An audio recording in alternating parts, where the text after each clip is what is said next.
today you'll be cooking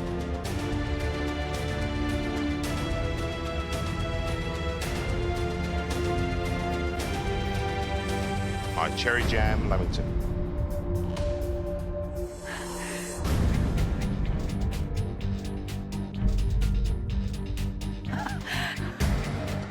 Wow, come down quickly, quickly.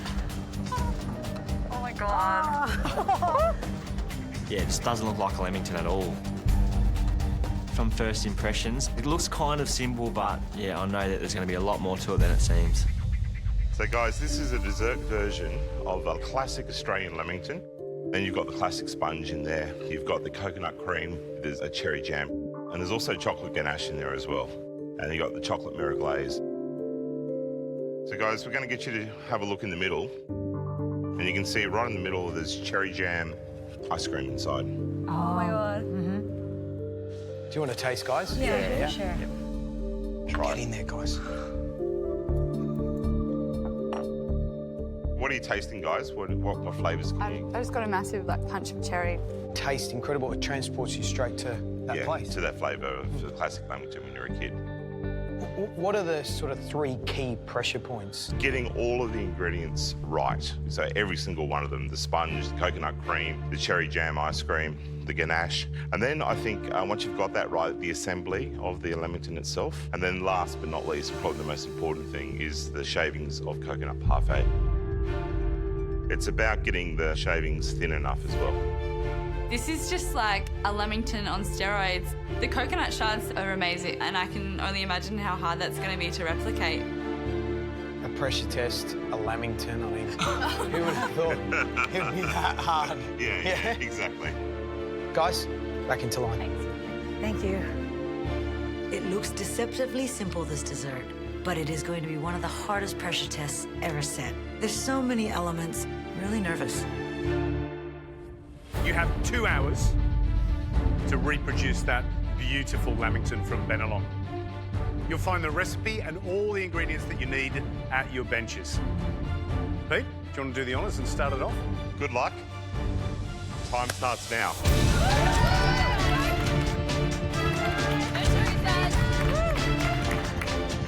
So today there's a lot of steps to the recipe. There's 32 steps to actually cook the recipe, and then there's another 17 steps for plate up.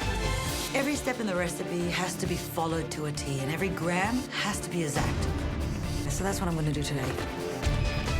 I just have a desire to cook well. It's great to have Peter Gilmore for my first pressure test, but yeah, to cook a dessert, it's going to be definitely really tough today. Good job, Trent. Come on, mate. Thanks. I've learned a lot since coming in the competition, and I feel pretty comfortable with desserts these days, so just follow the recipe and try and work as fast as I can, and hopefully it should be all right. Keep working fast. Go, Mimi. Come on, Mims. First thing I need to get started on is the cherry ice cream. Inside the Lamington, there's cherry ice cream that's sort of oozing out. I measure out 200 grams of cherry juice and reduce it down for a bit. Meanwhile, I combine the egg yolks and sugar in a medium-sized bowl and whisk until it's nice and light and fluffy. I'm feeling really strong mentally today, and I'm just ready to fight. Good work, Mimi.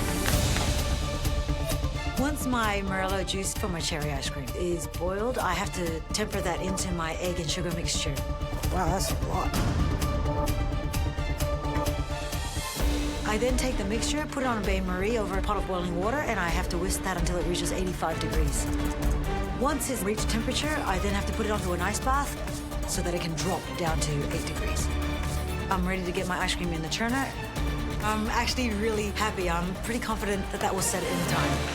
Come on, Teresa. I'm whisking this anglaise, measuring the temperature, and it's just not happening as fast as I want it to. The temperature's going up so slowly, and it's just not getting much past 80. These pressure tests, you can't compromise on anything. You need to make sure every element on the plate is 100%. The recipe says that we need to take this anglaise all the way to 85, but it's just hovering around that sort of 82 mark now, and it's just not going anywhere. Just trust yourself. Yeah. It keeps sort of dropping and going back up again. I feel like having a career in the electrical industry has really sort of trained me to be logically minded and sort of really methodical and work through problems really well. I think that'll help me today with this pressure test. I'm just going to trust my gut. It's definitely thick. Yeah, man. Well then, instinct, yeah? Use your gut. I just need to get it in the churner and churning just so I know that it's going to freeze and set in time.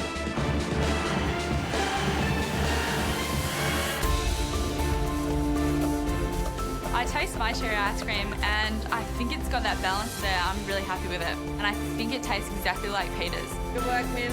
With my ice cream in the churner, I start on my Lamington sponge. You might not feel like it, but you've used half an hour of your time already. When you know what that means? Hurry up! Hour and a half to go.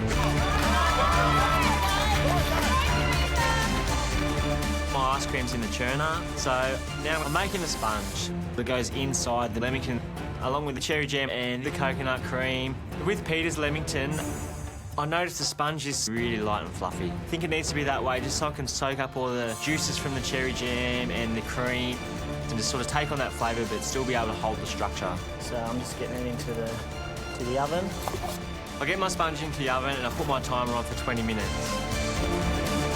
Looking good, pal. You're looking good. Can I make sure I've got everything? I'm pouring my sponge mixture into the tray and it's looking really good. Timing is everything in a pressure test. I've put my sponge in the oven at 175 degrees for 20 minutes.